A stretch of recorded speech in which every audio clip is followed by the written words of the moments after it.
پھر الحمدللہ کہاں بنے تو اکثر کثرت آرا ہوئی اور اہل بنارس نے قربانی دی، اپنی جگہ دی، اور مناسب بھی تھا چونکہ یہ پورے ہندوستان کے ساؤتھ کے نارتھ کے جتنی ٹرینیں آتی ہیں وہ ہاوڑہ جانا ہے تو اس کو بنارس ہو کر کے تو ہاں تو یہ بہترین جگہ تھی.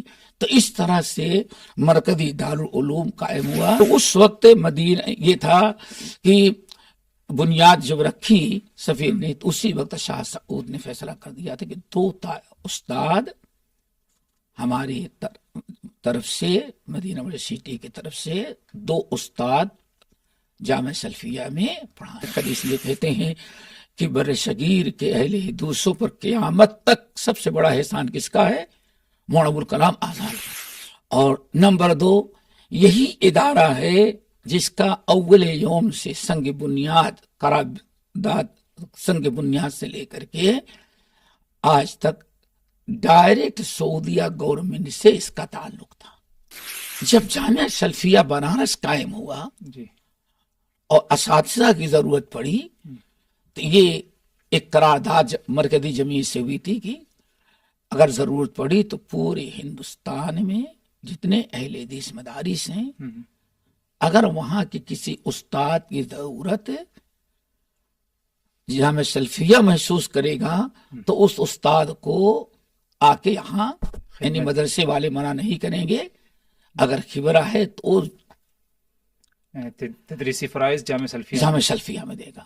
تو اس طرح حدیثوں کے درمیان اتفاق ہو گیا یہاں کہ اگر جامعہ سلفیہ کو کسی استاد کی ضرورت پڑے تو وہ اسے کیا ہے بلا سکتا ہے اور انہیں آنا پڑے گا، یعنی کسی بھی مدرسے میں ہو. ناظرین السلام علیکم ورحمۃ اللہ وبرکاتہ. والد محترم شیخ ظفر الحسن مدنی حفظہ اللہ کے ساتھ آپ کی خدمت میں آج ایک مرتبہ اور حاضر ہیں، اور یہ سلسلے وار ملاقات میں اگر دیکھا جائے تو یہ تیسری ملاقات ہے. اگرچہ کچھ تاخیر ہو گئی آپ حضرات کے سامنے آنے میں چند وجوہات کی بنا پر، لیکن انشاءاللہ کوشش رہے گی کہ اگلی مرتبہ جو ہے حسب وعدہ کیا ہے ہر مہینہ ایک بوڈ کاسٹ، ایک ملاقات والد گرامی کے ساتھ آپ حضرات کی جو ہے ضرور کرائیں. تو آئیے ہم اپنی گفتگو کو آگے بڑھاتے ہیں. جیسے کہ آپ حضرات کو یاد ہوگا کہ گزشتہ ملاقات میں ہماری گفتگو اس موضوع پر، اس نقطے پر پہنچی تھی کہ والد محترم کی تعلیم دارالعلوم جو کہ ایک دیوبندی مدرسہ یا ادارہ مئونات بھنجن میں ہے، ادھر سے فراغت کے بعد والد صاحب ان کا رخ جامعہ سلفیہ بنارس ہوا. تو انشاءاللہ اپنی گفتگو کو کیا ہے آگے بڑھاتے ہیں. شیخ السلام علیکم ورحمۃ اللہ وبرکاتہ. آپ نے آخری ملاقات میں دارالعلوم سے متعلق چند باتیں بتائی تھیں، تو بعض احباب کے ذہن میں شاید یہ اشکال ہے یا یہ پوچھنا چاہتے ہیں، جیسے کہ ان لوگوں نے بعد میں پوچھا کہ کسی غیر مسلکی ادارے میں جا کر کے پڑھنا اور تعلیم حاصل کرنا، ادھر کے اساتذہ ادھر کے منہج کے مطابق جو تدریسی منہج ہے، نصاب تعلیم ہے، اس کے بارے میں آپ کیا کہتے ہیں؟ کیا مناسب ہے ہمارے لیے یا کہ نہیں؟ الحمدللہ والصلاة الحمدللہ وکفا وسلام علی عبادہ الذین اصطفی اما بعد. میں نے اپنے تجربے میں جو سیکھا وہ یہ کہ کوئی بھی اہل حدیث طالب علم ہو جب تک اس کو اپنے مسلک سلف، منہج، عقیدے کی پختگی اور مسائل میں جب تک اس کی معلومات وافر نہ ہوں، اسے کسی غیر مسلکی ادارے میں جانا مناسب نہیں ہوتا. اگر کوئی انسان یا کوئی طالب مسلک اہل حدیث سے کما حق واقف ہے، منہج جانتا ہے، سلف کے منہج سے واقف ہے اور اچھی طرح سے عقیدے اور عمل کی پختگی ہے، سلفیت پختہ ہو چکی ہے، تو اگر کسی خاص مقصد کے تحت کسی غیر مسلکی ادارے میں جا کے کچھ دن تعلیم حاصل کرنا چاہے تو اس میں کوئی مذاکرہ کوئی حرج نہیں ہے، بشرطے کہ اپنے منہج اپنے اس پر قائم رہے وہ جی۔ لیکن اگر انسان بہت ساری چیزیں ایسی تھیں کہ اہل حدیث مدارس شروع میں یہاں تک کہ 1921 میں جو سب سے بڑا ادارہ دارالحدیث رحمانیہ قائم ہوا ہے، جی تو بڑے دنیا کے بہت مشہور ادارہ سمجھا جاتا تھا، جی، دارالحدیث رحمانیہ دلی، جی، جو 1947 میں ختم ہوا ہے۔ جی۔ لیکن کچھ ایسے علوم تھے جو اہل حدیث مدارس میں اساتذہ کی قلت کی بنا پر یا ایسے اساتذہ کم ملتے تھے، جی، جیسے علوم عقلیہ، جی، منطق ہے، فلسفہ ہے۔ تو اب دو شکلیں تھیں، یا تو اہل حدیث مدارس میں بوقت ضرورت کے تحت کسی غیر جماعتی استاد کو رکھنا پڑتا تھا جی، تاکہ وہ سبجیکٹ پڑھا سکے، جی، وہ مادہ، اور یا طالب کو کسی اور جگہ الگ سے جا کے پڑھنا پڑتا تھا منطق فلسفہ، جی، چونکہ عرصے دراز سے تقریباً 8ویں صدی ہجری کے اندر جی، ملا نظام الدین سہالوی، جی، یہ لکھنؤ کا ایک گاؤں تھا، تو کچھ ہو سکتا ہے ٹاؤن یا قصبہ بن چکا ہو۔ علامہ نظام الدین سہالوی یہ تھے، کہا جاتا ہے ہندوستان کے شمس العلماء، اچھا، جو مسلم ریاستیں تھی جی، جی، مغل دور میں، تو سب سے بڑے عالم سمجھے جاتے تھے۔ تو انہوں نے ایک نصاب تعلیم علماء کو مقرر کیا تھا، پہلے کوئی نصاب تعلیم نہیں تھا، استاد جو مناسب سمجھتا تھا وہ پڑھا دیتا تھا، لیکن کوئی ایک نظام ہو کہ 8 سال کا کورس ہو یا 5 سال کا کورس ہو، پہلے سال کیا پڑھایا جائے، دوسرے سال کیا پڑھایا جائے، تیسرے سال کیا پڑھایا جائے، تو یہ حالات جو تھے بہت منتشر تھے۔ تو ملا نظام الدین، ملا اس زمانے میں جس کو آج علامہ کہا جائے، اچھا، ہاں، سب سے بڑا شیخ الشیوخ، تو ملا ایک لقب تھا بہت بڑے عالم کو، جو پورے ملک میں سب سے بڑا، اس کو ملا کا لقب ملتا تھا، مرجع سمجھا جائے، ہاں، بر صغیر بھی سمجھا جائے۔ تو ملا نظام الدین سہالوی نے 8 سالہ کورس مرتب کیا تھا، یہ 8ویں صدی ہجری کے اندر، اچھا، اور نصاب جو تھا 8 سال کا، لیکن بدنصیبی یہ تھی کہ اس میں سب کچھ منطق، فلسفہ، صرف، نحو، فارسی زبان، چونکہ اس وقت سب سے بڑی زبان بر صغیر کی فارسی زبان سمجھی جاتی تھی، حکومتی زبان تھے، ہندو بھی پڑھتا تھا، تو سارے مواد تھے، لیکن صرف کتاب و سنت اور عقیدے کی بات نہیں تھی، کوئی ایک کتاب حدیث کی نہیں تھی، حدیث کی کوئی کتاب تھی ہی نہیں۔ عجیب۔ عقیدے میں اشعری عقیدہ عام طور پر پڑھایا جاتا تھا، مثلا سب سے بڑی کتاب عقائد کی ایک ہی ہوتی تھی، 8 سال میں صرف ایک کتاب ہوتی تھی، شرح عقائد النصفیہ، یہ علامہ نصفی نے لکھی تھی، اور یہ بالکل اشعری و ماتردی غالی قسم کے تھے، تو وہی عقیدے میں پڑھایا جاتا تھا کہ اللہ عین ذات ہے یا غیر ذات ہے، بس اسی میں الجھا رہتا طالب، وہی منطق و فلسفہ، چونکہ وہ یہ عقیدہ بھی منطقی اور فلسفی انداز سے سیکھا جاتا تھا، تو اس طرح سے پورا نصاب انہوں نے مرتب کیا۔ ان کے مرتب کرنے کے بعد وہ نصاب بہت مقبول ہوا پورے بر صغیر میں، پھر یہاں تک کہ بخارا، سمرقند تک یہی نصاب عام ہوا، اور عالم بننے کے لیے 8 سال پڑھنا پڑتا تھا، اور اس کو کہا جاتا درس نظامیہ۔ ہمارے یہاں دینی مدارس کا نام تھا درس نظامیہ، مدرسے کا نام تو الگ ہوتا تھا، لیکن یہ تعلیم ہوتی تھی، عالم کا کورس نہیں کہتے تھے، درس نظامیہ کا فارغ، آج تک وہی چل رہا ہے۔ تو یہی پورے بر صغیر کا، اور کراچ کر کے افغان ہو، ادھر جہاں تک چلے جائیں، یہی رواج تھا۔ اس میں 8 سال میں سارے فنون تھے، لیکن کتاب و سنت، حدیث کی کوئی کتاب نہیں تھی۔ یہ ایک رواج تھا. تو جتنے مدارس ہوتے تھے وہ پڑھیں، لیکن سب سے پہلے شیخ عبدالحق محدث دہلوی رحمت اللہ علیہ نے حدیث کا تھوڑا سا درس شروع کیا. جب وہ حج کرنے کے لیے مکے آئے، مدینہ آئے، تو حرمین میں کچھ مشائخ سے ان کی ملاقات ہوئی جو اہل الحدیث تھے، حدیث کے پڑھنے والے. تو وہ حدیث کتابیں حدیث پڑھے تو ان کو شوق ہوا کہ ہندوستان جا کر کے کچھ حدیث کا سلسلہ بھی شروع کیا جائے. تو انہوں نے مشکات المصابیح تھوڑی سی شروع کی، کچھ بخاری کے اور کچھ مشکات المصابیح کے. بخاری نے مشکات المصابیح کچھ حدیثیں شروع ہوئی. اس طرح سے جب حدیث کی پہلی کتاب آئی وہ بھی برائے نام برکت کے لیے، ورنہ جس طرح سے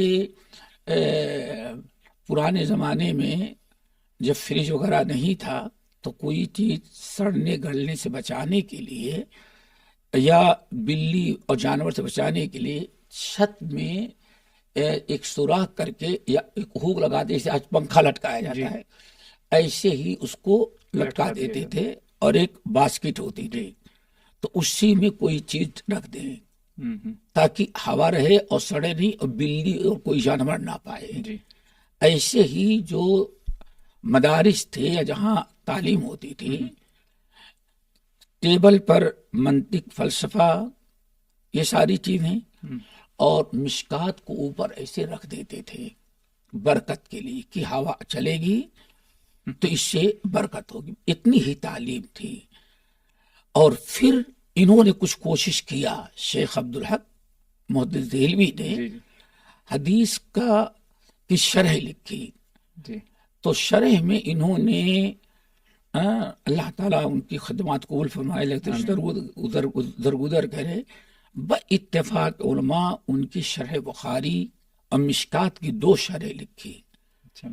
اشعۃ اللمعات ایک عربی میں اور ایک فارسی میں لکھی. پوری کتاب پڑھ ڈالی جائے تو مقصد میں معلوم پڑتا تھا کہ حدیث کو کی تعویل کر کے ٹوٹل حنفی فقہ کے مطابق کر دینا. یعنی احناف کے جو مسائل ہیں مسئلہ کے اس کے استدلال، اور تعویل کر کے کوئی حدیث آئی ہے تو کیا کر دے، وہ کسی نہ کسی صورت اس کو یہ ثابت کیا جائے کہ یہ ابو حنیفہ رحمۃ اللہ علیہ کا یہ حنفی مذہب کا مسئلہ کتاب و سنت کے خلاف نہیں ہے. یہاں تک کہ بڑے افسوس کے ساتھ کہا جاتا ہے، علامہ فیروز آبادی رحمۃ اللہ علیہ کی کتاب سفر السعادہ جو مطالعہ کیا جائے تو معلوم پڑتا ہے کہ ابن زاد المعاد کا مختصر ہے. ٹوٹل انہوں نے علامہ فیروز آبادی رحمۃ اللہ علیہ نے یہ کتاب آپ پڑھیں گے تو پوری کتاب مسلک سلف یا اہل الحدیث کی دعوت دیتی ہے. اس کی شرح انہوں نے اس انداز سے کر ڈالی کہ ہر عبارت کو وہ حنفی مذہب کے انداز سے پیش کیا.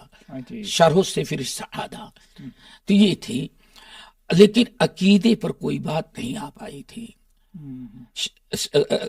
شاہ ولی اللہ محدث دہلوی یا اس کے پہلے مجدد شیخ احمد سرہندی رحمۃ اللہ علیہ، ان کی ملاقات 3 تقریباً اہل حدیث عالم سے ہوئی اور محدثین سے، جس میں ایک کشمیر کے تھے، ایک سیالکوٹ کے تھے، اور ایک جو ہے ادھر پنجاب وغیرہ. یہ 3 عالم سے انہوں نے جب حدیث پڑھی تو حدیث پڑھنے کے بعد ان کے اندر ایک قسم کا جذبہ پیدا ہوا کہ حدیث کو کچھ آگے بڑھائیں، اور جتنے شرک و بدعات اکبر بادشاہ نے پھیلا رکھا تھا کسی عالم کے اندر ہمت نہیں پڑتی اس کو مٹائیں. لیکن شیخ احمد سرہندی رحمۃ اللہ علیہ چونکہ ان کے 3 استاد اہل حدیث تھے تو انہوں نے علم حدیث جب حاصل کیا، بخاری پڑھی اور محدثین کی مجلس میں بیٹھے تو ان کے اندر پورے بر صغیر میں سب سے پہلے ان کے اندر جذبہ پیدا ہوا کہ دین اکبری کو مٹانے کے لیے کتاب و سنت کے علاوہ کوئی اور راستہ نہیں ہے. اسی لیے پوری تاریخ آپ پر ڈالے، اکبر کے بعد سے ان کے پہلے تک کوئی ایک انسان کھڑا ہو کر کے دین اکبری کی مخالفت نہیں کیا. تو یہ کتاب و سنت کی برکت تھی، اس وجہ سے انہوں نے کھڑے ہو کر کے مقابلہ کیا، اور الحمدللہ شیر کو بھی جیل میں ڈالے گئے اور نکلے، مٹائے، اور الحمدللہ جب تک اپنی بات نہیں منوا لی تب تک یہ جیل سے آئے نہیں، اور انہوں نے شرک و بدعات کو مٹایا، دین اکبری کا خاتمہ کیا. آج نام باقی رہ گیا، کوئی چیز باقی نہیں رہ گئی. اسی لیے ان کو مجدد الفسانی رحمت اللہ علیہ کہتے ہیں. تو ان سے جو کہا جاتا ہے، ان سے جو ہے بر صغیر میں کتاب و سنت کے ذریعے باطل کا مقابلہ شروع ہوا. ورنہ کوئی راستہ ہی نہیں تھا کہ انسان کسی چیز کو بدعت کہے اور کسی چیز کو کسی چیز کو کہے کہ ہاں یہ غلط ہے. کیوں؟ اس کے لیے کتاب و سنت کے دلائل ان کے پاس نہیں ہوتے تھے، عقیدے میں کوئی بات نہیں تھی. لیکن الحمدللہ تو اب ہوا کیا، دارالحدیث رحمانیہ جیسے ادارہ قائم ہوا تو وہاں بھی ضرورت تھی کہ انسان اہل حدیث طلبہ، اہل حدیث علماء میں بہت سارے لوگ تھے، لیکن اتنی مقدار میں نہیں تھے کہ تمام اہل حدیث مدارس میں کوئی ایک غیر جماعتی آدمی رکھا جائے جو منطق و فلسفہ پڑھائے. تو اس کی دو شکلیں تھیں. نمبر ایک، کبھی اہل حدیث طالب منطق اور فلسفہ کے لالچ میں کسی غیر جماعتی ادارے میں جاتا تھا، یعنی ایک مجبوری تھی.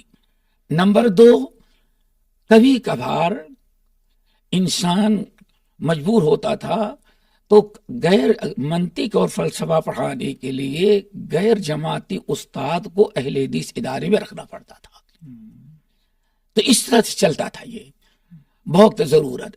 تو اگر کوئی انسان ایسی حالت ہے کہ انسان کچھ مواد ایسے ہیں جو اہل حدیث سلفی مدارس میں نہیں مل رہے ہیں، اگر وہ جا کے کسی اور ادارے میں اس مادے کے لیے شامل ہو جائے تو انشاءاللہ اس میں کوئی مذاکرہ، کوئی حرج نہیں، بشرطے کہ اپنے عقیدے، اپنے منہج، اپنے ایمان کی حفاظت کر سکے.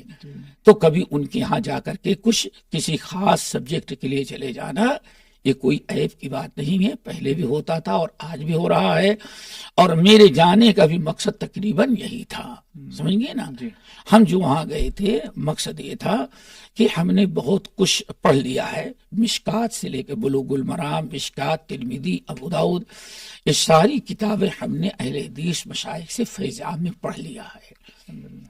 اب ذرا دیکھیں، چونکہ ہر باب میں اختلاف پڑتا ہے، حدیث ایک طرف ہے تو وہاں پتہ چلا یہ حدیث جو ہے وہ ابو حنیفہ رحمۃ اللہ علیہ کی فقہ کے خلاف ہے. تو ایک میرے اندر یہ تھا کہ اب وہاں دیکھیں کیا ان حدیث کی تعویلات کیا کی جاتی ہیں.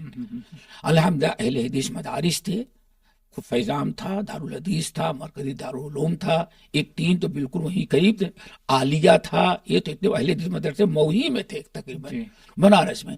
لیکن میں صرف اس لیے گیا تھا کہ وہاں جا کر کے دیکھیں کہ آخر یہ جو حدیثیں اتنی صراحت کے ساتھ ہے اس کی تعویل کیسے کرتے ہیں اور اس کا اندازہ کیسے ہوتا ہے.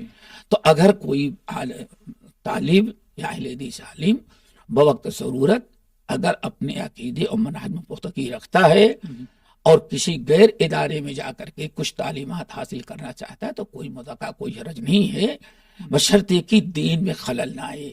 اور اسی لیے دارالحدیث رحمانیہ کے اندر منطق اور فلسفہ پڑھانے والا کوئی استاد نہیں مل رہا تھا.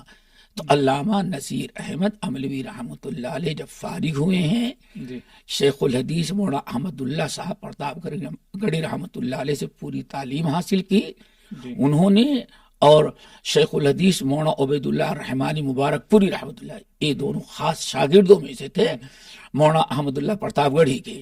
تو وہاں کے جو ناظم تھے یہ ضرورت تھی کہ منطق فلسفہ پڑھانے کے لیے بھی علوم عقلیہ اور علوم مناظرہ میں کوئی اپنے یہاں کے مدرس طالب کو بھیجے، جا کر کے مدرسے سے پڑھ کر کے آئے، تاکہ ہمارے یہاں یہ کمی جو رہ گئی ہے ان مواد کے پڑھانے کے وہ پورا ہو جائے۔ تو باقاعدہ دارالحدیث رحمانیہ کے خرچے پر ناظم اعلیٰ جو تھے دارالحدیث رحمانیہ، انہوں نے مولانا نذیر احمد عملوی رحمت اللہ علیہ کو منطق اور فلسفہ پڑھنے کے لیے 2 سال کے لیے، حالانکہ بریلوی تھے، اچھا ہاں جن کے ہاں گئے تھے وہ دیوبندی میں نہیں تھے، بریلوی تھے، عقیدے کے بریلوی عقیدے تھے، بہت شاہ اسماعیل شہید کو پکے کافر کہنے والے لوگ تھے، لیکن ضرورت تھی، منطق فلسفے میں بہت آگے تھے وہ علماء، تو مولانا عملوی رحمۃ اللہ علیہ کو بھیجا گیا۔ بلکہ مولانا عملوی رحمۃ اللہ علیہ کہتے ہیں جب 2 سال پڑھ کر کے ہم فارغ ہوئے، فارغ ہونے میں اچھا کسی کو پتہ نہیں تھا، ٹاپ کرتے تھے نمبر امتحانات میں، کہتے ہیں جب ہم فارغ ہوئے اور ہم کو اجازت دی جا رہی تھی سند فراغت، تو استاد جو تھے وہاں کے بڑے عالم، انہوں نے کہا کہ بیٹے نذیر احمد دیکھو ایک وہابیوں کا فتنہ بہت آگے بڑھ رہا ہے، ہم نے 2 سال تم کو پڑھایا ہے، اس لیے جانے کے بعد سب سے زیادہ تم غیر مقلدوں اور وہابیوں کو مٹانے کی کوشش کرنا، یعنی ایسی نصیحت و وصیت کیا تھا۔ لیکن یہ مجبوری تھی، بہونا ہنستے تھے، واپس آ گئے سیکھ کر کے، اور بعد میں الحمدللہ خیر و برکت۔ لیکن یہ ہوا کہ 1947 کے بعد وہ اجڑ گیا ادارہ، جس کی وجہ سے مولانا وہاں کام نہ کر سکے، پھر چلے آئے ادھر آ گئے۔ تو اگر یہ ضرورت کے تحت اگر ہے تو انشاءاللہ کوئی مذاکرہ کوئی حرج نہیں، لیکن شرط یہ کہ انسان طالب اپنے عقیدے میں منہج پختہ ہوگا۔ جی جزاک اللہ خیر۔ میرے خیال سے یعنی آج کے زمانے میں اگر ہم ایک جائزہ لیں اہل حدیث مدارس کے جامعات کے، تو شاید میرے خیال سے کوئی ایسا علم کوئی ایسا فن نہیں جو کہ موجود ہوگا انشاءاللہ۔ الحمدللہ آج تقریباً سب ہو گیا ہے الحمدللہ، بلکہ خود جامعہ سلفیہ بنارس جب قائم ہوا ہے یا فیض عام میں منطق اور فلسفے کے استاد جو تھے وہ دیوبندی عالم تھے، مولانا عبد المعید بنارسی رحمۃ اللہ علیہ، اور شیخ الحدیث مولانا عبید اللہ کے شاگرد تھے، لیکن انہوں نے ساری زندگی اہل حدیث مدرسے میں پڑھائی ہے، اور واقعی اہل حدیث مدرسے میں رہ کر کے اپنے مسلک پر قائم رہے، اپنے مسلک پر قائم تھے، لیکن محبت اہل حدیث سے کرتے تھے، اور ساری زندگی اہل حدیث مدرسے میں کمائے۔ فیض عام میں تھے، فیض عام میں منطق کے، فلسفے کے، صرف کے، نحو کے استاد تھے۔ پھر جامعہ سلفیہ قائم ہوا تو وہاں وہ منتقل ہو گئے ہیں، وہیں ان کا انتقال ہوا، اور ان کے بیٹے وہیں پڑھتے رہے، بیٹے تو الحمدللہ اہل حدیث ہو گئے۔ تو اس طرح سے اب الحمدللہ اہل حدیث مدارس میں کسی کی کوئی کمی نہیں رہ گئی ہے، ہر قسم کا علم جو ہے اہل حدیث علماء نے ضرورت محسوس کی، حاصل کیا، اور اب میں نہیں سمجھتا کسی اہل حدیث طالب علم کو کسی اور ادارے میں جا کر کے پڑھنے کی کوئی ضرورت ہو، تو اب الحمدللہ کفایہ ہے۔ سب سے بڑی کمی منطق فلسفے کے ساتھ ساتھ ہمارے اہل حدیث مدرسوں میں حفظ کی اور تجوید کی تھی، حفظ کی اور تجوید کی بڑی کمی تھی، قرآن پڑھنے میں بڑی پیچھے تھے لوگ۔ لیکن الحمدللہ اب ہماری جماعت میں بڑے بڑے قرہ بھی پیدا ہو گئے، یعنی یہاں تک کہ جامعہ سلفیہ قائم ہوا تو وہاں تجوید پڑھانے کے لیے کوئی شعبہ نہیں تھا، حفظ نہیں تھا، لیکن الحمدللہ اب جو ہے ہر اہل حدیث ادارے میں تحفیظ القرآن کا اور کیا کہتے تجوید کا، یعنی قرات 7 عشرہ تک کا اب بہت سارے اداروں میں انتظام ہو گیا ہے، پڑھانے والے موجود ہیں، پڑھنے والے بھی موجود ہیں، باقاعدہ الگ شعبہ ہے تحفیظ کا، اور اچھے اچھے قرآن پڑھنے والے۔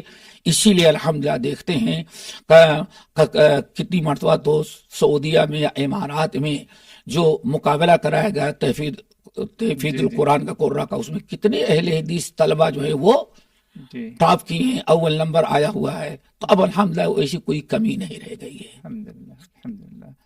ادھر اگر یہ بات کہیں کہ یعنی اگر کبھی ایسی ضرورت پڑ بھی جاتی ہے کسی طالب علم کو کسی غیر مسلک کی مدرسے میں جانے کے لیے ادارے میں، تو یہ اپنا فیصلہ اپنی طرف سے نہ کرے بلکہ اپنے اساتذہ سے اپنے مشائخ سے مشورہ کر لے اس کے بارے میں، اس کے بعد ہی آگے بڑھے فیصلہ لے۔ دیکھیں امام شافعی رحمۃ اللہ علیہ کہتے تھے اخی لن تنالوا العلم الا بستۃ، جی کہ علم حاصل کے لیے ضروری 6 چیزیں، یہ بہت پیاری بات ہے۔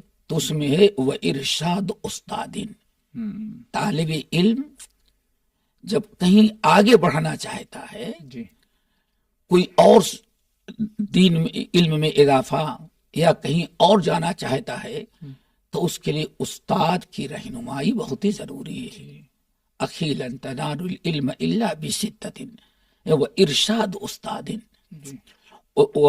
استاد سے مشورہ کر لینا، استاد کی رائے لے لینا، استاد سے پوچھ لینا، استاد نہ ہو کسی بڑے عالم سے پوچھ لے تو صحیح رہنمائی کرے گا۔ اگر استاد دے تو المستشار مؤتمن کہے تو وشاورہم فی الامر، مشورے میں اللہ نے برکت ہی برکت رکھی، خیر ہوگی۔ بہرحال جزاک اللہ خیر۔ آتے ہیں آگے بڑھتے ہیں، یعنی دارالعلوم جو دیوبندیوں سے آپ فارغ ہوئے یا مدت آپ نے پوری کی، اس کے بعد غالباً آپ کا رخ دارالعلوم سلفیہ مرکزی دارالعلوم ہوا۔ ادھر جانے کی کوئی خاص وجہ اور کوئی خاص کسی کی طرف سے رہنمائی چاہت تھی، یہ کیا معاملہ تھا؟ کوئی چاہت تو نہیں تھی، کسی کی مشورہ، بس یہ تھا کہ ہم سے پہلے ہمارے 2 بھائی پڑھ چکے تھے، مولانا ابوالحسن بڑے بھائی مولانا ابوالحسن فارغ ہو چکے تھے، جی وہ تھے۔ دوسری چیز دوسرے بڑے بھائی قاری نجم الحسن صاحب، یہ دونوں فارغ ہو گئے تھے۔ جی تو ان لوگوں سے بھی ارادہ ظاہر کیا تو بہت خوشی کی اظہار، جی اور یہ دونوں تقریباً بامبے پہنچ گئے تھے۔ بڑے بھائی مولانا ابوالحسن بھی بامبے ہی میں رہتے تھے، جی اور ان سے چھوٹے قاری صاحب ہمارے نجم الحسن بھائی وہ بھی رہتے تھے، جی چھوٹے بھائی مقصود تو بھی فیضان میں پڑھتے تھے۔ جی تو یہ الحمدللہ پھر ان لوگوں کی تائید، حوصلہ افزائی، پھر والد صاحب سے پوچھا تو والد صاحب تو چاہتے تھے کہ زندگی پہ پڑھتے رہیں، جی ان کی طرف سے تو کوئی جتنی تعلیم ہو سکے، جتنی تعلیم ہو سکے کوئی رکاوٹ ہی نہیں۔ جی والد صاحب تو بہت جی خوش ہوئے مرکزی دارالعلوم جانے کے لیے، تو الحمدللہ اس طرح سے کوئی رکاوٹ نہیں تھی اور سب کی حوصلہ افزائی تھی۔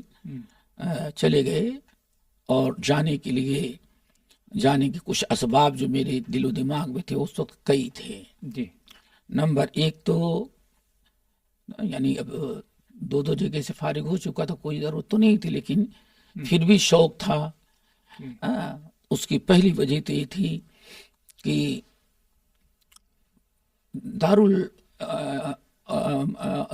سلفیہ نام تو نہیں تھا، مرکزی دارالعلوم، اس کا اصل تھا مرکزی دارالعلوم نام تھا۔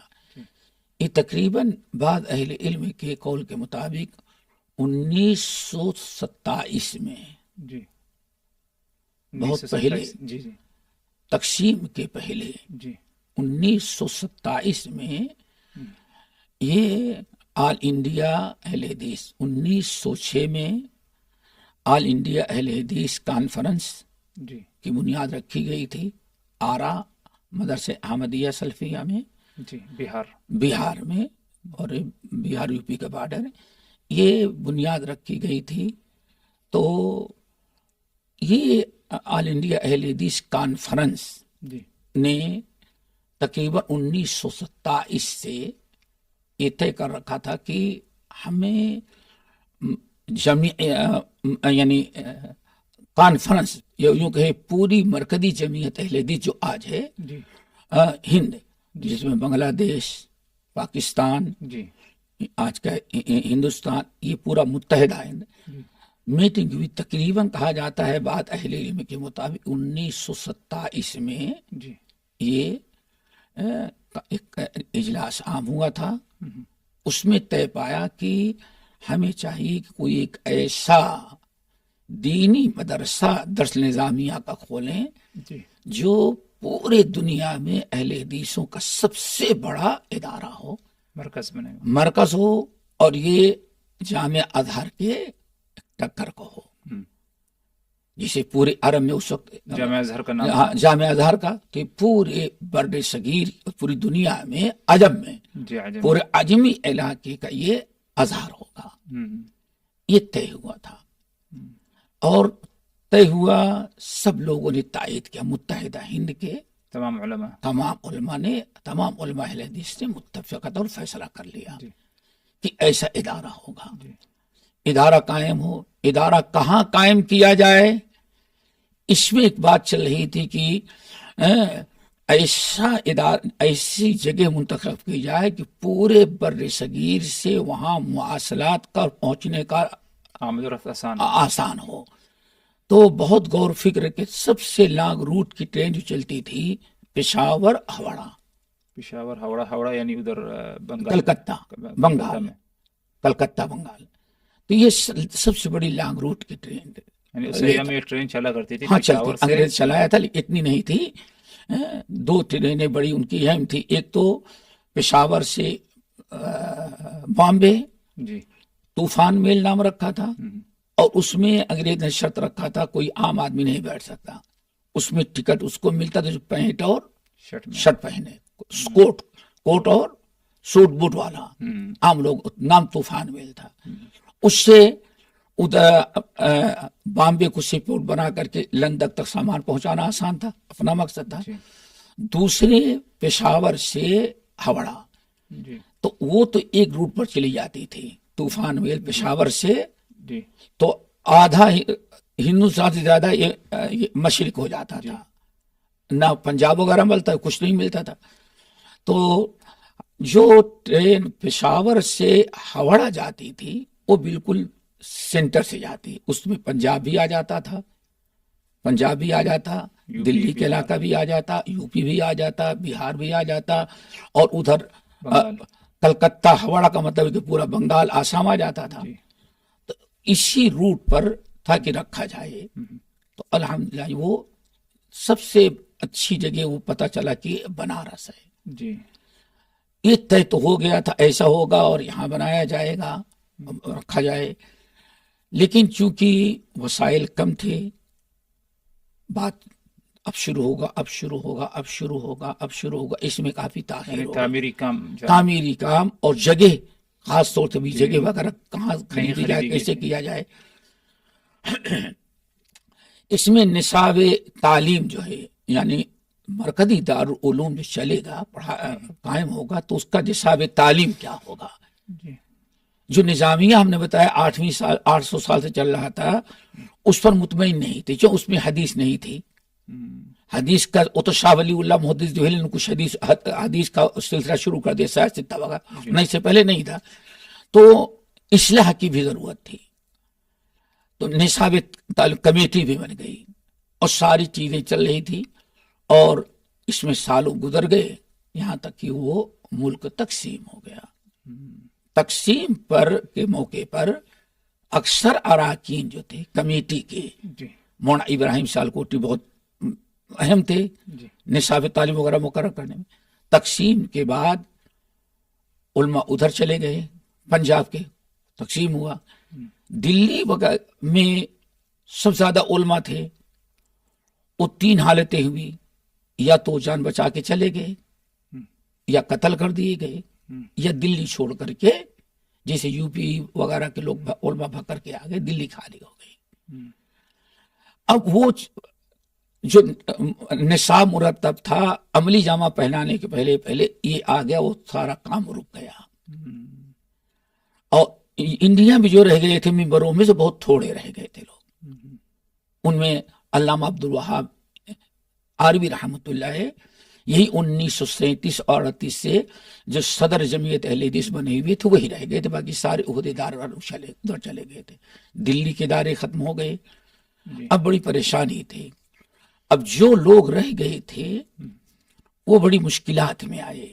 ایک تو سب سے بڑی مشکل کیا آئی کہ جب بٹوارہ ہو گیا، ہندوستان کا قانون بننے لگا، جمہوری ملک طے ہوا کہ یہاں مسلمانوں کی جماعت کتنی ہے، تو جو لوگ اندر تھے انہوں نے بڑی خیانت سے کام لیا، انہوں نے کہا کہ مسلمانوں میں دو ہیں، جی سنی اور شیعہ، شیعہ، یہ دو گروہ ہیں۔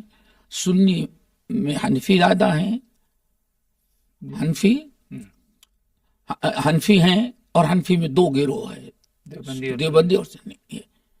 اس طرح سے اہل حدیث جو 1906 سے رجسٹر تھی اس کا نام غائب کر دیا، یعنی ایک نئے سے خیانت ہوئی، خیانت ہوئی کہ پتہ، یعنی اہل حدیث جماعت نام کی کوئی جماعت ہے ہی نہیں ہے۔ یہ بہت بڑی خیانت کیا لوگوں نے۔ کن کی طرف سے خیانت ہے؟ اپنے مسلمانوں سے؟ مسلمانوں کی طرف سے، مسلمانوں غیر مسلکی جو تھے، غیر مسلکی تھے، چونکہ پکڑے اس وقت یہ جب قانون بنا، اور قانون بننے کے 3-4 دن کے بعد جو اشتہار میں دیا گیا کہ انڈیا کے قانون ہے، تو اس میں لوگوں نے پڑھا تو شیعہ بھی ہے، دیوبندی بھی ہیں، سنی بھی ہیں، بریلوی بھی ہیں، بریلوی بھی، اور اہل حدیثوں کا نام ہے ہی نہیں، کوئی نام و نشان نہیں، کوئی نام نشان پتہ، یعنی ایسے کوئی نام کی جماعت ہے ہی نہیں ہے۔ اب جیسے صبح لوگوں نے پڑھا تو ایک ہنگامہ مچ گیا، پھر اتنے ہی میں مٹھائیاں تقسیم ہونے لگی، قانون جو بنا، قانون بنا، دستور جو بنا کہ ہاں چلو اہل حدیث نام غیر مقلد جو ہے دنیا سے قیامت تک کے لیے ہندوستان سے ختم ہو گئے، یعنی اس پر خوشی بھی منائی، خوشی، مٹھائیاں تقسیم ہو رہی ہیں۔ اہل حدیث سے نہیں پتا تھا کیا کیوں مٹھائی تقسیم کر رہے ہیں، کیا وجہ ہے۔ اب بڑے بڑے اداروں نے پھر جو پیپر میں آیا، خوشی کی مبارک ہو، قیامت تک کے لیے اہل حدیثوں کا ہندوستان سے نام نشان ختم کر دیا گیا۔ جب یہ چیز آئی تب پتا چلے کہ ہاں اپنے بھائیوں نے کروایا ہے۔ اس وقت علامہ عبدالوہاب عربی رحمۃ اللہ علیہ تھے، یہی اکیلے رہ گئے تھے، بڑے لوگوں میں وسائل نہیں تھے۔ دلی میں تقسیم کے موقع پر ہم نے بعض مشائخ سے پوچھا کہ کیوں، تو کہتے ہیں کہ دلی کے جو حالات جن علماء نے اپنی آنکھوں سے دیکھا تھا، دوبارہ دلی جانے کا ہمت نہیں ہو رہے تھے۔ ان علماء نے دلی میں دیکھا تھا کہ عورتوں کے پیٹ چیر کر کے، بچے کو نکال کے قتل کر کے تلوار پر ایسے، کہتے یہ انجام جو دیکھا تھا، جلاتے ہوئے، قتل کرتے ہوئے، اب دوبارہ کوئی دلی جانے کی ہمت نہیں کر رہا تھا۔ مہاراشٹر وغیرہ پہلے بھی علماء سے محروم تھے، زیادہ علماء جو تھے یوپی نارتھ کے، یوپی بہار کے، اب یہ کچھ تو پاکستان بھگے، کچھ قتل کر دیے گئے، کچھ ٹرینوں پر آ رہے تھے تو گنے کے کھیت جہاں آتا وہاں گاڑی روک کر کے جتنے مسلمان ملتے سب کو قتل کر دیتے۔ خود پرتاپ گڑھ کے کچھ ایسے لوگ تھے 3 راتیں وہ گنے کے کھیت میں گزاری تھی، بارش ہے، ٹھنڈی ہے۔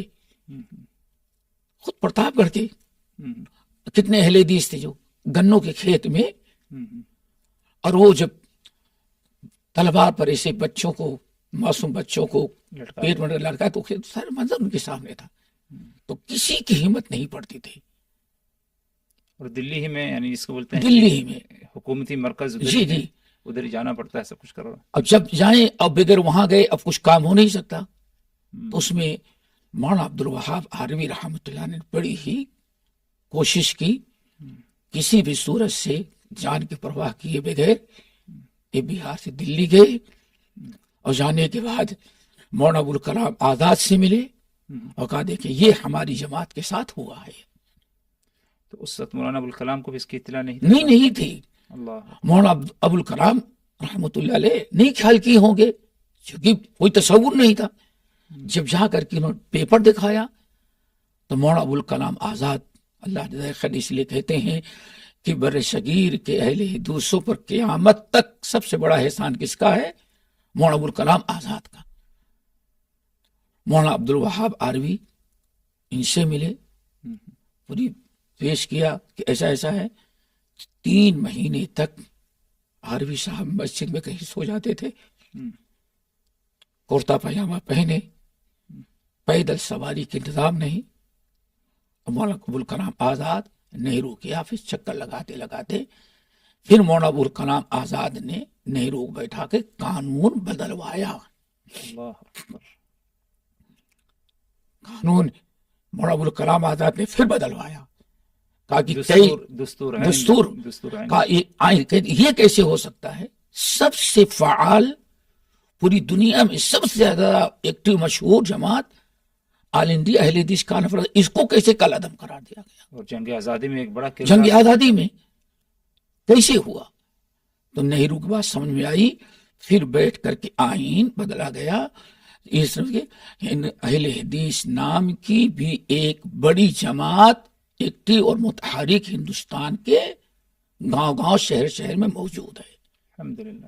اس طرح سے مولانا عبدالوہاب عاربی رحمۃ اللہ علیہ نے بڑی محنتوں کے بعد، اور کچھ نہیں تھا، ایک بڑی قربانی دی، بس ایک کرتا، اسی جیب کے اندر مہر جی، اور ایک پیپر ڈائری رکھ لیتے تھے، بس بھوکے پیاسے گرمی چلتے رہتے تھے علامہ عاربی صاحب، اور جب تک دوبارہ پیپر میں نہیں آیا کہ اس نام کی اہل حدیث جماعت موجود ہے، تب تک عاربی صاحب پیچھے نہیں ہٹے۔ الحمدللہ ان کی خدمت قبول کی گئی۔ اب اس کے بعد سے جماعت کی کو اکٹھا کیا جائے، مرکزی دارالعلوم پاس ہو چکا ہے، لیکن یہ حادثات جو ہے اس کی وجہ سے عمل میں نہیں لایا گیا، جامعہ تاخیر ہو گئی، بہت تاخیر ہو گئی۔ اب کیسے جوڑا جائے؟ پورے ہندوستان میں جو جہاں بھگ چلا گیا تھا اس وقت میں ہی اکیلے زندہ ہوں، بس، اور کوئی زندہ نہیں، کوئی وسائل نہیں، کوئی وسائل نہیں، کوئی جنوب میں ہے، کوئی شمال میں ہے، کوئی مشرق اور مغرب میں ہے۔ وہی سوچتا تھا، ہر اہل حدیث اپنے آپ اکیلا سمجھ رہا تھا، کوئی راستہ ہی نہیں تھا، اور کسی کو خبر نہیں کون زندہ ہے، کون مر گیا، کون پاکستان گیا، کون بنگلہ دیش گیا، کوئی رابطہ ہی نہیں تھا۔ تو اس کی سب سے بڑی تدبیر، جس میں علامہ عبدالوہاب عاربی، خطیب الاسلام مولانا عبدالرؤف صاحب جھنڈے نگری، مولانا عبدالجلیل شہسوانی، اور سب پر فائق شیخ الحدیث مولانا عبید اللہ رحمانی، مولانا نذیر احمد عملوی، سب سے بڑی مشکل عملوی صاحب پر تھے، ان کو پاکستانی ایجنٹ قرار دے کر کے کیس کر دیا گیا تھا ان پر۔ عاربی صاحب بھاگتے رہتے تھے بیچارے، جہاں جائے وہاں پولیس کیس ہے، اندر کرنے کے لیے اندر بھی ڈالا گیا ان کو کسی بھی صورت سے۔ تو یہ ہوا کہ سب سے آسان طریقہ ہے ایک کانفرنس کی جائے۔ تو 1961 میں کانفرنس کی تاریخ طے ہوئی، اور ڈیڑھ سال پہلے سے اب پورے ہندوستان کے اندر ایک بات بتانی جانے لگی، اطلاع دینے لگے کہ بھائی تحصیل نوگڑھ، ضلع بستی، 1961 میں فلاں مہینے میں یہ تاریخ ہوگی، آل انڈیا اہل حدیث کانفرنس۔ جب یہ چیز دھیرے دھیرے پیپروں کے ذریعے اس کے عام ہوئی، سال 2 سال، تو ہر جگہ کہ اہل حدیثوں کے ساتھ وقت نہیں، ابھی اہل حدیث باقی ہے۔ تو اس لیے کہتے ہیں کہ نوگڑھ کانفرنس میں اتنے لوگ آ گئے، کہتے ہیں دلی کی اجڑ جانے کے بعد یہی تھی دوبارہ اہل حدیثوں کو نشأت ثانیہ، اور ایک دوسرے سے ملنے اور جڑنے کا راستہ آ گئے۔ جب کانفرنس شروع ہوئی تو جماعت اسلامی کے مفسدین انہوں نے نہیں ہونے دیا، بہت پریشانی کی، نقصان پہنچایا۔ تو 200 پولیس کے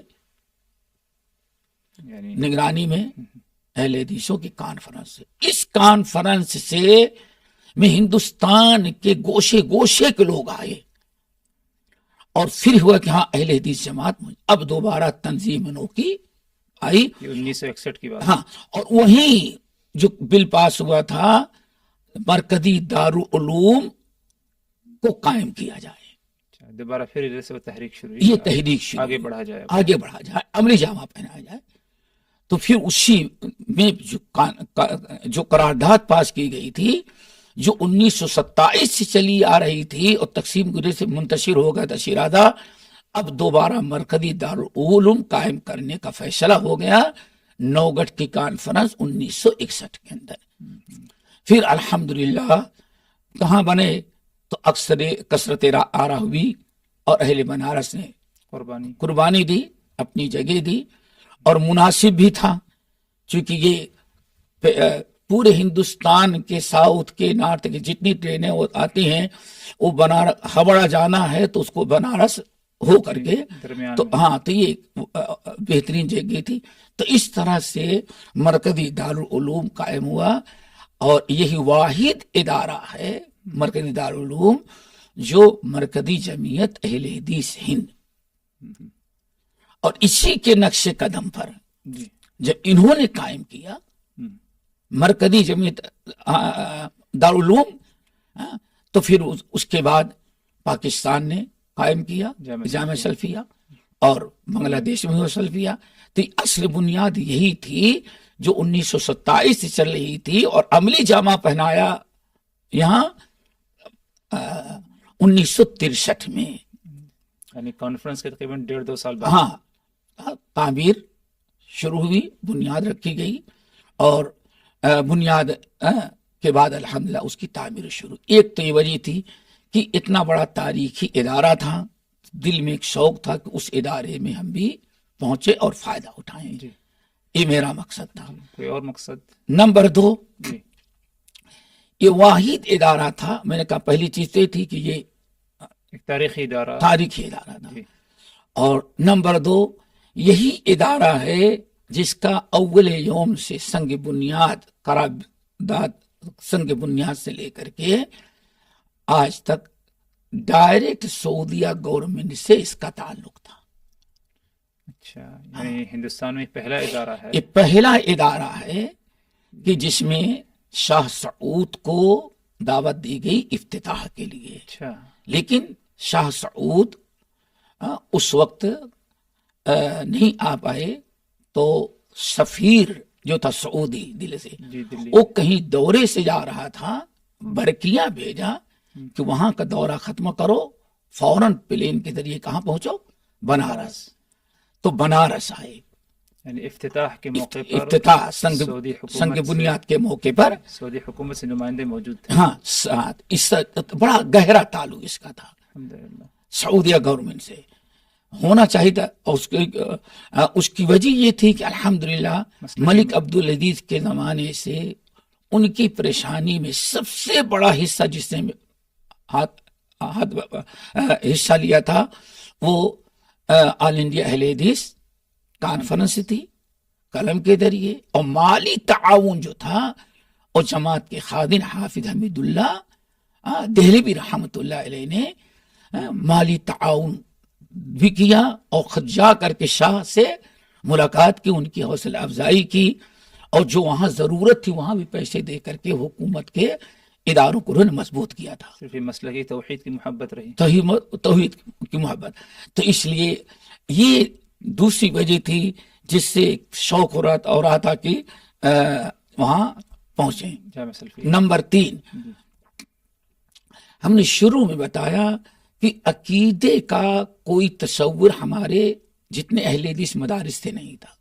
خود فیضان میں پڑھتے رہے تو وہی عقائد شرع، عقائد نصفیہ، اللہ ہر جگہ موجود ہے، صفات کا انکار ہوتا تھا، تعویل ہوتی تھی. یعنی خود جو ہے مدارس میں اور مجبوری تھی، عقیدے میں کوئی کتاب تھی نہیں، اور مجبوری یہ تھی کہ سارے مدرسے گورنمنٹ سے ملحق تھے.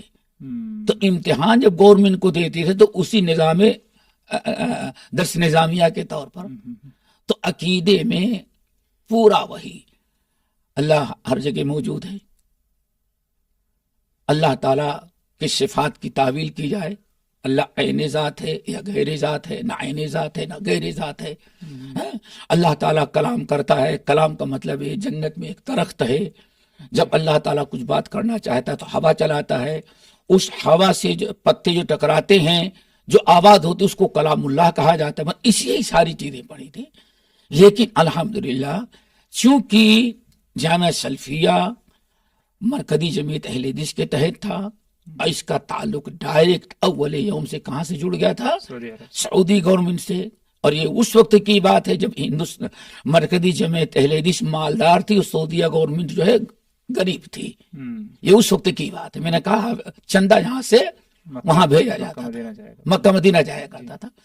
تو اس وقت مدینہ یہ تھا کہ بنیاد جب رکھی سفیر نے تو اسی وقت شاہ سعود نے فیصلہ کر دیا تھا کہ 2 استاد ہماری طرف سے مدینہ یونیورسٹی کی طرف سے 2 استاد جامعہ سلفیہ میں پڑھائیں گے. اچھا, افتتاحی کے بعد وہی بل پاس ہو گیا تھا کہ 2 استاد سعودی عرب سعودی سے یہاں پڑھائیں گے. تو 2 استاد بھی آئے, پھر اس کے بعد استاد آئے. تو اس طرح سے پورا مکمل اس کا تعلق تھا. اب جب تعلق سعودیہ سے ہو گیا تو سب سے پہلے پورے بر صغیر میں عقید سلف کی تعلیم جامعہ سلفیہ سے شروع ہوئی. یعنی نظامی درس جو ہوتا نظامی درس. اب وہ عقائد نصفیہ ختم.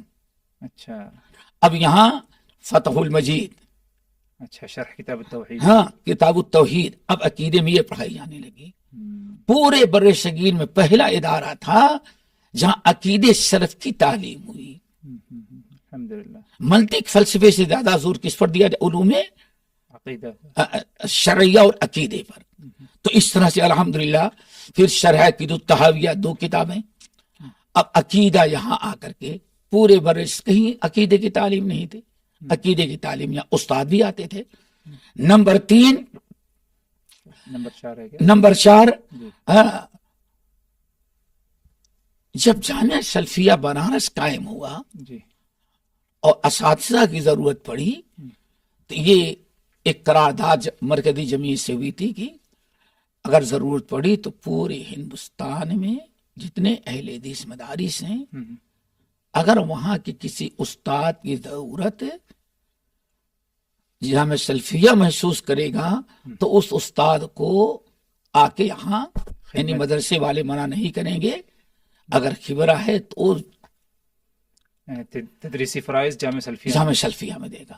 تو اس طرح حدیثوں کے درمیان اتفاق ہو گیا یہاں کہ اگر جامعہ سلفیہ کو کسی استاد کی ضرورت پڑے تو وہ اسے کیا ہے بلا سکتا ہے. ہاں, بلا اور انہیں آنا پڑے گا, یعنی کسی بھی مدرسے میں ہو, کسی بھی مدرسے میں ہو.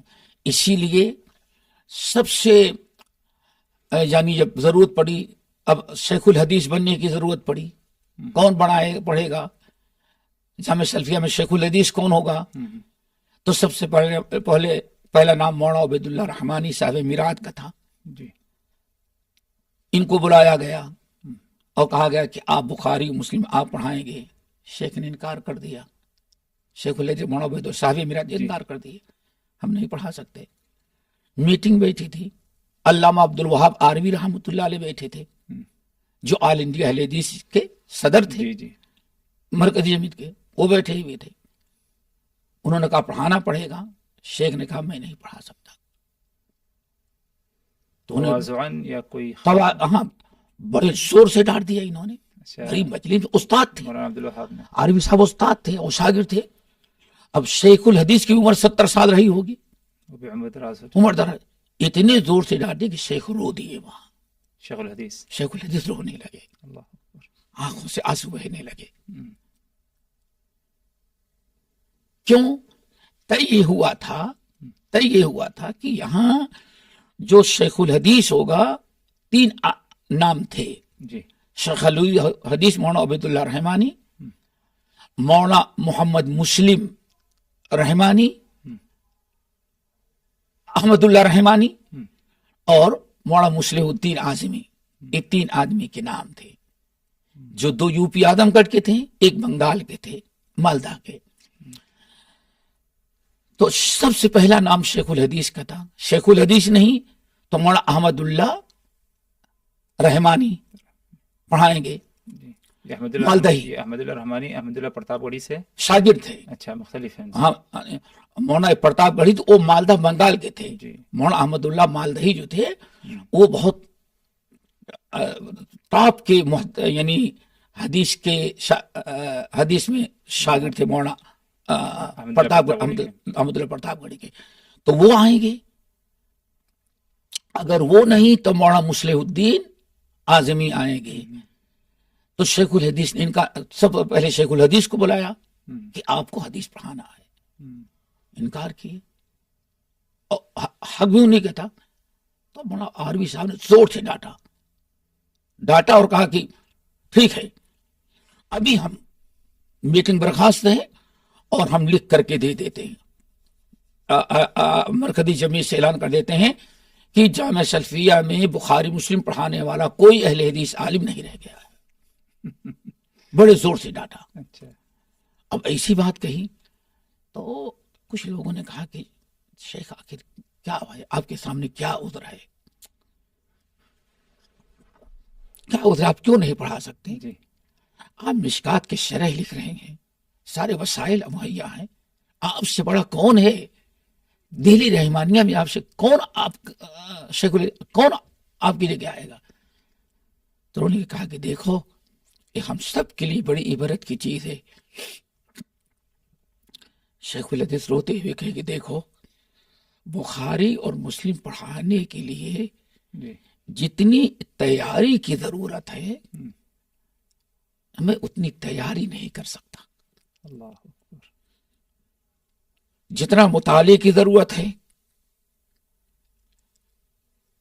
ہم بخاری مسلم پڑھائیں گے, کلاس میں آنے کے پہلے جتنی محنت کی ضرورت ہے, تیاری کرنے کی ضرورت ہے کہ ہم طلباء کو یہ باتیں بتائیں, ہم اتنی تیاری نہیں کر سکتے کیونکہ کچھ ایسی بیماریاں ہیں, ان بیماریوں کی وجہ سے میں اتنی تیاری نہیں کر سکتا.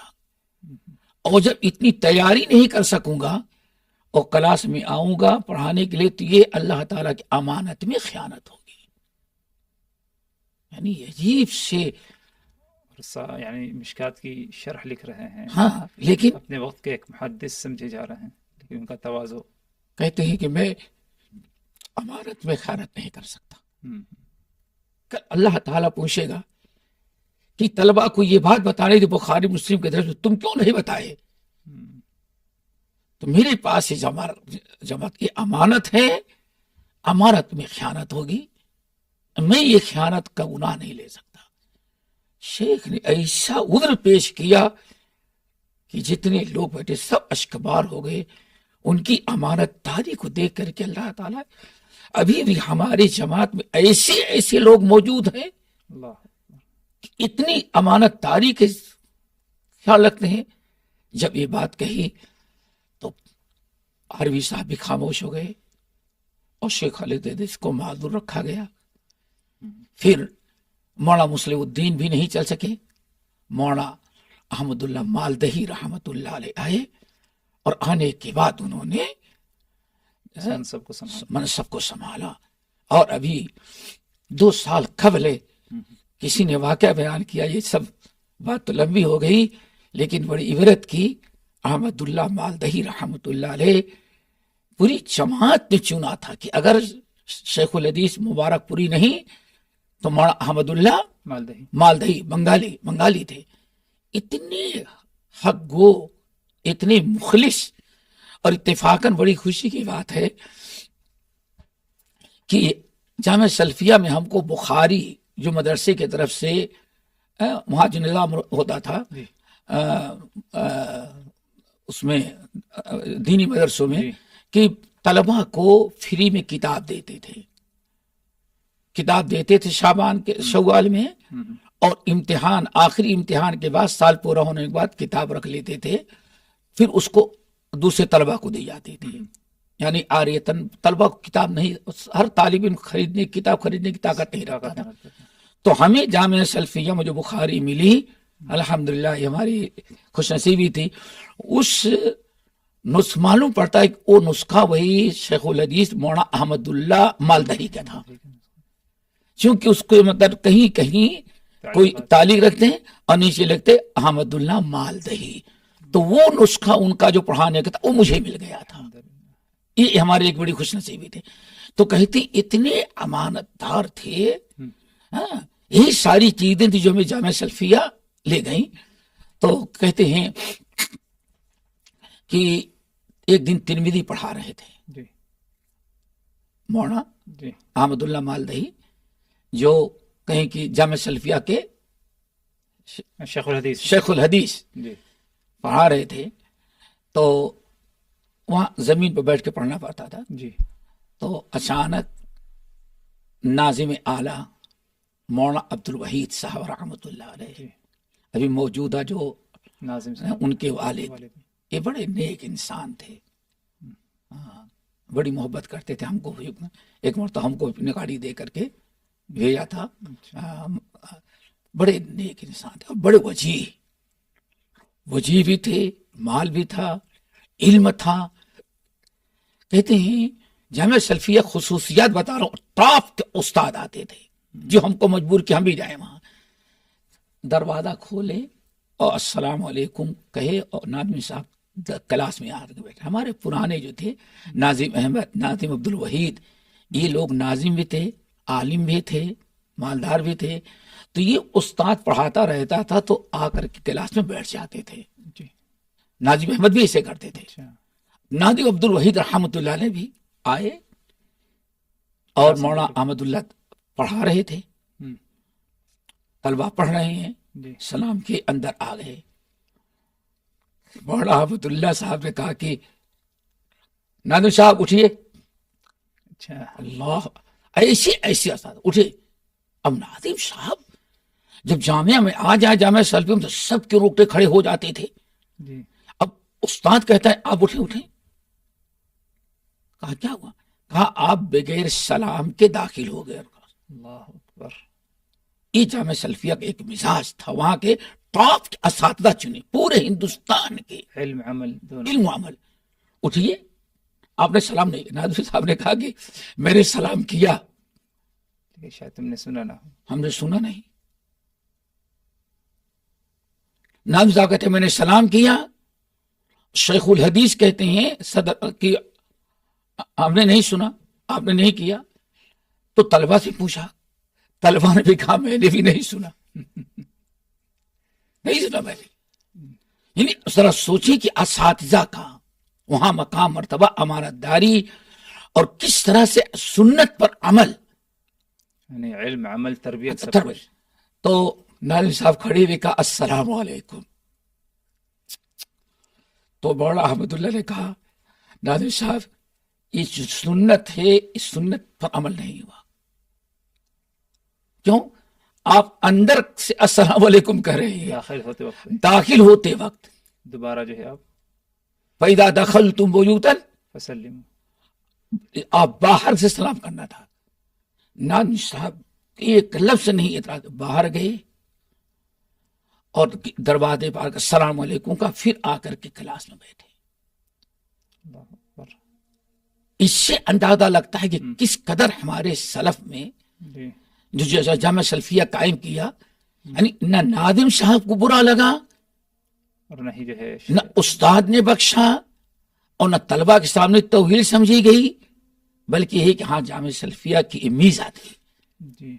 ٹاپ کے استاد جو علم میں, عمل میں, اخلاق میں, کیریکٹر میں ہو وہ یہاں رکھے جائیں گے. تو اس لیے میرا تصور تھا کہ ایسے ادارے میں ضرور پہنچ کر کے لیا جائے. نمبر 5, جامعہ سلفیہ کا اول یوم یہ پہلا ادارہ ہے جس کا ڈائریکٹ تعلق کس سے تھا؟ جامعہ اسلامیہ مدینہ سے.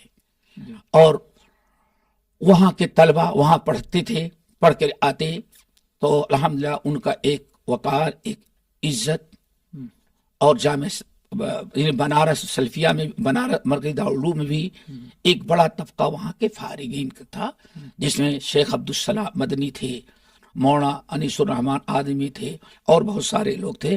اس لیے منتخب کے اساتذہ سے بھی کے ساتھ ساتھ یہ بھی خوبی تھی کہ وہاں اساتذہ عربی میں پڑھاتے ہیں, چونکہ عربی میں درس ہوتا تھا, عربی میں پڑھاتے ہیں. بہت سارے عربی زبان پہ مشق ہو جائے گی. اور پھر عقیدے میں عقید التحاویہ. یہ دوسری چیز یہ بڑی خوبی تھی کہ دنیا ہندوستان میں صرف ایک فقہ پڑھائی جاتی تھی, فقہ حنفی. درس نظامیہ میں ایک فقہ, صرف حنفی فقہ. لیکن یہاں جو ہے فقہ مقارن تھی.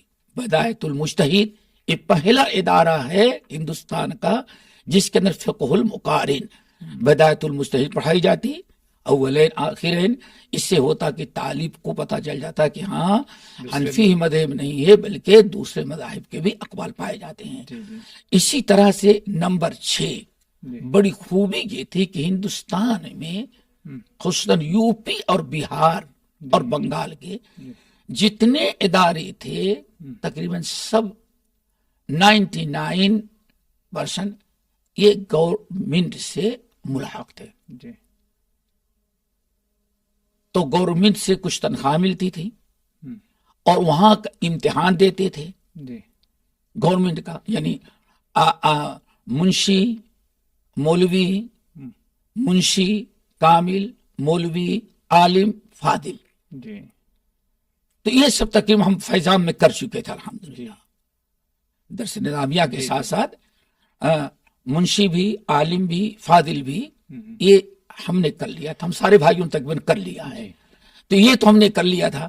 لیکن یہ جو تھا جامعہ سلفیہ یہاں گورنمنٹ سے ملحق نہیں تھا اس وقت، یعنی اس وقت منظور شدہ تو ہے لیکن نہ وہاں سے تنخواہ لیتے ہیں، نہ یہ ان امتحانات کو، یہ طالب صرف علوم شرعیہ میں مہارت حاصل کریں، اور وہ جو عالم فاضل گورنمنٹ سے تنخواہ امتحان ہوتا تھا، جامعہ سلفیہ اس کو اپنے ادارے میں رکھا ہی نہیں تھا تاکہ گورنمنٹ کی کوئی مداخلت نہ ہو سکے۔ تو اس اعتبار سے صرف علوم شرعیہ پر یہاں خوب تعمق کے ساتھ پڑھائی۔ جی۔ نمبر 7 نصاب تعلیم، عقیدہ، فقہ وغیرہ، میں نے کہا ساری چیزیں ہوتی تھیں اور اس سے بہت اچھا ہوتا تھا۔ اور 8ویں چیز یہ تھی بڑی خوبی کہ یہاں طلباء کو کیا کہتے، جو نادی تھی، انجمن کہتے تھے، ہاں، وہ بہت ہی مضبوط تھی۔ اور جامع مسجد، اس وقت جامع سلفیہ کی مسجد نہیں بنی تھی، یہ جو حال تھا اس کا نام رکھا گیا دارالحدیث۔ اچھا، ہاں، جامع سلفیہ کے سینٹر میں آپ داخل ہوں گے تو بالکل جو ناک کے سامنے پڑتا ہے وہ بڑا سا حال تھا، اور اتنا بڑا حال تھا بغیر پلر کے تھا، اس کو لوگ دیکھنے کے لیے آتے تھے، اس کا نام رکھا تھا دارالحدیث۔ تو ہی جب تک مسجد نہیں بنی تھی 5 وقتہ نماز ہوتی تھی، اسی میں انجمن نادی ہوتی تھی، اور طالب علم کے لیے ضروری تھا کہ وہیں جمعہ پڑھے، ایک طالب علم خطبہ دیتا تھا، باری لگتی تھی، اللہ کہ کوئی باہر، جیسے ایک مرتبہ مولانا عبدالرؤف صاحب جھنڈے نگری آ گئے تو ہوا کہ ہاں طلبہ کو خطاب بھی ہو جائے گا، جمعہ پڑھا دیں، ورنہ عام طور پر وہ جمعہ طالب علم پڑھاتے تھے، ایک تربیت ہو جاتی تھی، تربیت۔ اس سے بہت اچھا تھا کہ جو چنے کچھ طلبہ ہوتے تھے ان کی باری لگتی تھی، اور اتفاقاً میں گیا تو انجمن میں تقریر ہوئی، تو پہلی ہی تقریر کے بعد مجھے بھی، تو اس طرح سے یہ تقریباً 8-9 چیزیں تھیں جو جامعہ سلفیہ کے اندر خصوصیات تھی، جس کی بنا پر بھائی تھے، والد صاحب، سب کے مشورے سے میں نے داخلہ لیا۔ مولانا صفی الرحمان صاحب اس وقت وہاں آ گئے تھے اور ان سے ملا، تو اس طرح سے وہاں داخلہ ہوا الحمدللہ۔ اب میرے خیال ٹائم بھی ختم ہو چکا ہوگا۔ بڑے ہی اختصار کے ساتھ اگر صرف یعنی ان اساتذہ کا صرف نام گنا دیجیے جن سے آپ نے جامعہ میں رہتے ہوئے استفادہ کیا، انشاءاللہ پھر مستقل طور پر جو ہے ان اساتذہ سے متعلق تفصیلی آئے گی۔ صحیح، سب سے بڑے استاد جو تھے شیخ الحدیث مولانا شمس الحق رحمۃ اللہ علیہ، ادے شمس کے والد، یہ اس صحیحین کی پڑھانے بہت مشہور تھی، ان کا درس بخاری بہت ہی مشہور تھا۔ اچھا، دوسرے نمبر پر یہ تھے، ان سے ہم نے بخاری پڑھی، لیکن اس زمانے میں ان کے بخاری پڑھانے کا انداز بدل چکا تھا۔ اچھا، عمر کا تقاضا بالکل سردن ہوتا تھا، بہت تفصیلی تعمق کے ساتھ، ہاں، بلکہ ان سب کے مقابلے میں مفتی حبیب الرحمان صاحب آدمی فیضان میں اور مولانا شیخ الحدیث مولانا محفوظ رحمان، ان لوگوں کو دروس جو ہوتے تھے وہ تعمق کے ساتھ مال ہوا ما علیہ کے ساتھ۔ لیکن بہرحال جامعہ سلفیہ میں طلبہ چونکہ فضیلتین میں تھے، تو یہ مسلم جو ہمیں پڑھنے کا موقع ملا الحمدللہ، صحیح مسلم، وہ مولانا نذیر احمد عملوی رحمۃ اللہ علیہ اور شیخ الحدیث مولانا عبید اللہ رحمانی کے شاگرد مولانا آزاد رحمانی رحمۃ اللہ علیہ، یہ بڑے ہی اچھے باصلاحیت انسان تھے، اور تعلیم سے لے کر کے وفات تک مولانا عملوی کے خادم تھے یہ، سمجھے یوں کہ مولانا عملوی ان کو اپنا رائٹ ہینڈ سیکریٹری سمجھ لو۔ تو یہ طلبہ کی نگرانی بھی کرتے تھے اور مسلم پڑھاتے رہے، یہ تھے۔ اس کے ساتھ شیخ انیس الرحمن آدمی تھے، وہ بدایت المجتہد پڑھاتے رہے۔ شیخ انیس الرحمن اعظمی مدنی جو آج کل مدراس میں ہیں جی، اور جمعیت کے ذمہ دار تھے، وہ ہمارے استاد تھے، وہی کچھ سال وہاں آئے تھے۔ وہ تھے مولانا عبدالسلام صاحب رحمۃ اللہ علیہ تھے، مدنی جو انتقال کر گئے، انہوں نے بھی کچھ تعلیمات دی، اور انہی ایام میں شیخ الجامعہ مولانا عبد الوحید رحمانی رحمۃ اللہ علیہ تھے، جو مولانا نذیر احمد عملوی کے خاص شاگردوں میں سے تھے، اور یہی پہلے شیخ الجامعہ ہیں۔ مولانا عبد الوحید رحمانی جو تھے ناظم صاحب، ان کا بھی عبد الوحید نام اور ان کا بھی نام، ہاں، وہ کوٹھی والے کہے جاتے تھے ناظم، پہلے ناظم وہ ہیں، اور تادم حیات وہی بلا اختلاف کہ وہ ناظم رہے، اور یہ شیخ الجامعہ تھے مولانا عبد الوحید الرحمانی رحمۃ اللہ علیہ۔ یہ اس خاندان سے نہیں تھے، رشتہ تھا اس خاندان سے، تو یہ شیخ الجامعہ تھے۔ یہ پڑھاتے تھے ادب وغیرہ، اور بڑے اچھے تھے، نظافت یہ سب۔ دکتور مقتدی حسن رحمۃ اللہ علیہ تھے، مقتدی حسن ازہری، یہ وکیل الجامعہ تھے، اور حصول المعمول، مختصر حصول المعمول، اہل حدیثوں کے ہاں جتنی اصول فقہ پڑھائی جاتی تھی وہی حنفی اصول فقہ، اصول الشاسی، نور الانوار، اور کچھ نہیں۔ پہلا ادارہ ہندوستان کا تھا اہل حدیثوں کا جس میں اہل حدیث اصول فقہ پڑھاتے رہے۔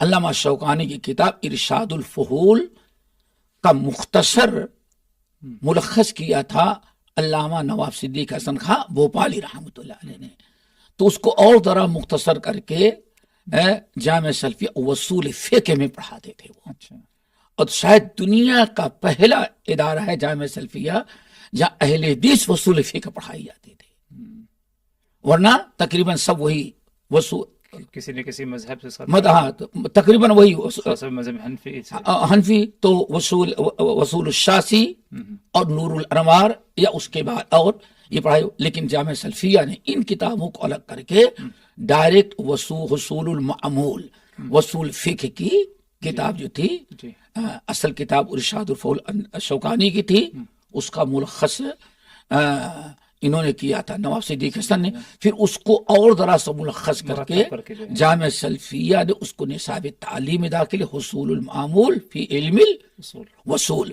تو اس طرح سے یہ سب چلتا رہا الحمدللہ۔ شیخ صفی الرحمن جب ہم آئے ہیں تو تدریس سے وہ الگ ہو چکے تھے، تدریسی خدمات ان کی کچھ نہیں تھی اس موقع پر، چونکہ تدریسی خدمات تو چل رہی تھی اور کچھ داخلی معاملات ہوتے ہیں، کہنے کے در ہوتے ہیں، تو ان کو اصل میں مولانا ثناء اللہ امرسری رحمۃ اللہ علیہ کی تصنیفات جو تھی، ان کی سیرت، ان کی تصنیفات پر خدمت مکلف کر دیے تھے، مرتب کیا جائے، وہاں یہ مرتب کیا جائے، تو اسی لیے سیرت رحیق المکتوب تو بعد میں لکھے، مولانا امرسری رحمۃ اللہ انہوں نے کام کیا، کتاب لکھی، ان کے مناظرات لکھے اور ان کے حالات مرتب کیے، بہت ساری چیزیں لکھی۔ پھر اسی اسنا میں ہم لوگ تو پڑھ کر کے وہاں سے نکل گئے تھے، تو مولانا صفی الرحمن سے ایسے تلقائی ملاقات ہوتی تھی، کچھ سمجھنا ہے یا کوئی اور بات ہے تو ایسے کہیں براہ راست جو ہے آپ کو موقع ملا ان سے؟ اصل میں مولانا صفی الرحمن رحمۃ اللہ علیہ سے جامع سلفیہ تو پہلے سے ہمارے روابط تھے۔ جب وہ مبارک پور آ کر کے سیونی میں رہتے تھے، وہاں سے الگ کر دیے گئے مزاج کے بہت سخت تھے تو اس لیے زیادہ دن تک کہیں ٹکتے نہیں تھے. تو آخر میں آ گئے اپنے گاؤں حسین آباد میں بیٹھے تھے.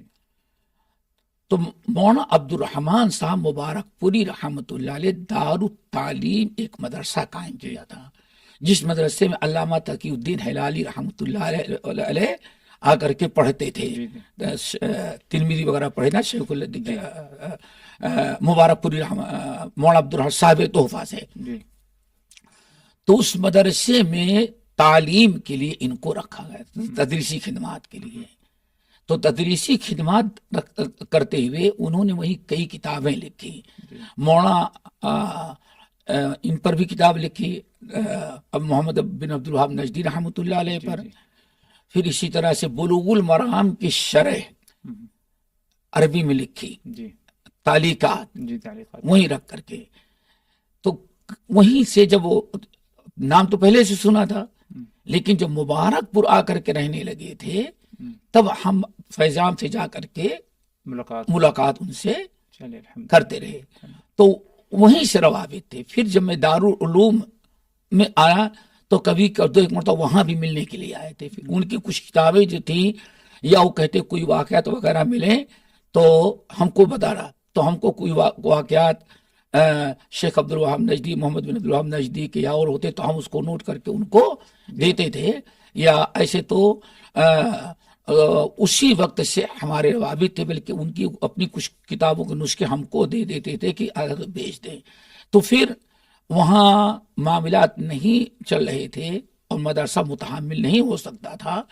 تو وہاں کے ناظم جو تھے مولانا عبد الرحمان صاحب مبارک پوری رحمت اللہ علیہ کے بھتیجے، تو انہوں نے رابطہ کیا ناظم عبد الوحید سے جامعہ سلفیہ کہ اگر مناظر سمجھے تو مولانا سفی الرحمان کو آپ اپنے یہاں رکھ لیں. لیکن اب کیا کریں گے، رکھ کر کے مدرسے کی ضرورت نہیں تھی. تو مشورہ ہوا کہ بلا لیں، کچھ تعلیم دیں گے. اور پھر ان کو آئے تو کچھ ہی دن تدریس کا کام کیا، حجت اللہ البالغہ پڑھاتے رہے. پھر اس کے بعد ایک کمیٹی نے فیصلہ کیا جامعہ سلفیہ کے کہ ان کو، اور اس میں ڈاکٹر مرتضی حیدر اظہری بھی تھے، کہ ان کو تدریس کے بجائے مولانا ثنا اللہ عمر اثری کی سیرت اور ان کی تصنیفات پر کام کرنے کے لیے ایک اہم کام رہا. ہاں اہم کام، بہت اچھا کیا انہوں نے، وہ کیے. پھر وہی کام کرتے کرتے اس کا اعلان ہو گیا جائزہ کا. ہاں تو اس میں وہ جب اول نمبر آ گئے تو حج میں آئے. ہم بھی تھے وہاں، والد کو لے کر کے حج میں آئے. تو سب لوگوں نے ہی مشورہ کیا کہ نہیں آپ وہیں رہیں، لیکن یہاں مجمع میں آ گئے نا، ملک فہد میں آ گئے تو وہ جو وہاں سے وہ ختم ہو گئے تھے. الحمدللہ، اللہ رضا خیر دے. ارادہ رہا کہ جامعہ اسلامیہ سے متعلق چند باتیں آ جائیں، لیکن انشاءاللہ اگلی نشست میں جو ہے جامعہ اسلامیہ، کیونکہ میرے خیال جامعہ سلفیہ بنارس سے فارغ ہونے کے بعد چند سال ٹک کر آپ کا رخ کیا ہے مدینہ منورہ. تو بہرحال انشاءاللہ اس پر گفتگو تقریباً 2.5-3 سال اس پر گفتگو اگلی ملاقات میں انشاءاللہ. ناظرین کرام، اختتامی لمحات پر ہم پہنچتے ہیں اور بإذنہ تعالی یعنی جامعہ اسلامیہ مدینہ منورہ میں شیخ محترم کا جو علمی سفر رہا اس پر ہماری گفتگو انشاءاللہ اگلی نشست اگلی ملاقات میں. اس وقت تک کے لیے اللہ تبارک و تعالی کی حفاظت میں. والسلام علیکم ورحمۃ اللہ وبرکاتہ.